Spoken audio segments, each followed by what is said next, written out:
Do you want to make a poll on your Discord channel or server using the newest built-in tools? Let's see the updated way to create polls in any channel so you can quickly collect opinions and make better decisions.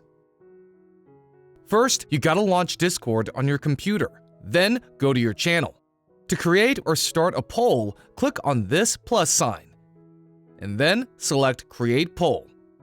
Alright, a pop-up window will appear. First, you gotta type in the poll question. And then, put down the answers or options according to your preference. You can click on Add Another Answer and add up to 10 options in here. Along with that, you can click on the emoji icon and add emojis or symbols with your answer. Next, you gotta select the duration of the poll before it expires, from 24 hours up to 2 weeks. You can allow for the users to choose multiple answers. And then, click on Post. You start voting by yourself to keep the ball rolling, and when others start giving votes, you can click on the Votes button and see the results for each options from here. Thanks for watching till the end.